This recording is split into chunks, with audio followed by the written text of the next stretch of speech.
Hi friends, welcome to Practice Notes. My name is Haddon, and today I'll be offering some tips on shifting. So when I approach shifting, there are three main aspects I like to focus on. There's first the mental aspect, the physical aspect, and the artistic aspect.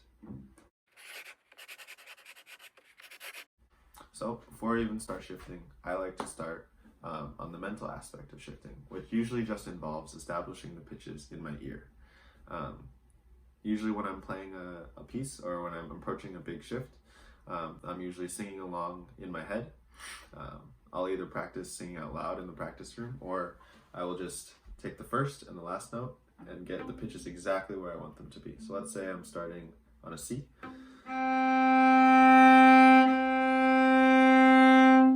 Just tune it and just make sure it's in your ear so you know exactly what pitch you're going to be starting at. And I'm going to a G.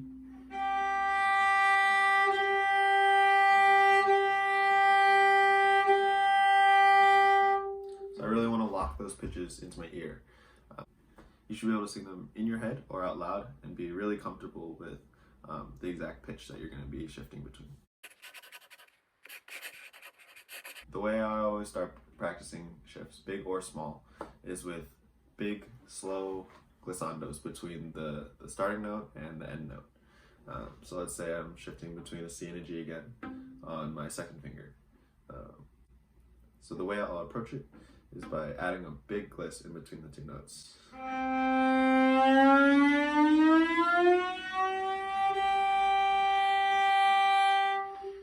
on the way down.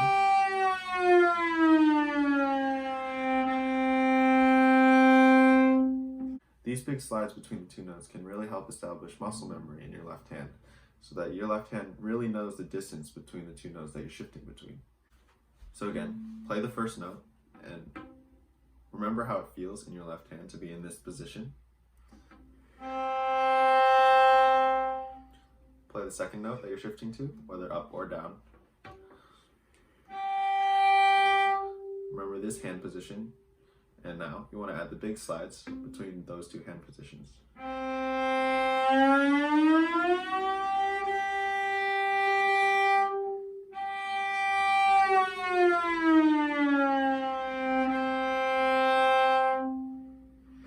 Building muscle memory in these shifts will really help you gain confidence when playing through the piece, so that when a big scary shift comes up, you won't have to be too scared of it anymore.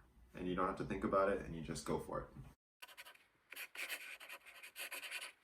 So lastly, after the mental and the physical aspects of shifting, we have the artistic aspect of shifting. This is where you get to be creative and have your own musical interpretation for the shift. There are many different kinds of shifts that you can choose from. We have a same finger shift from maybe from a 2 to a 2.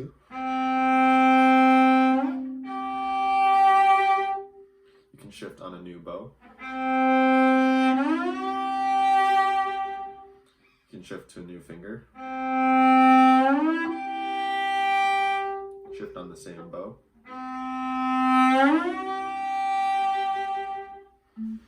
It really all just depends on the context of the piece you're playing and how you want it to sound in that context. There might be some shifts that are better than others, especially if you're playing something that's really fast and you need something to be quick. Sometimes you might need to hide a shift so that you don't hear it.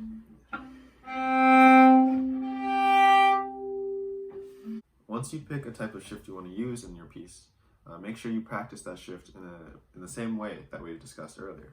Start by exaggerating the shift in slow motion and slowly bring it up to tempo.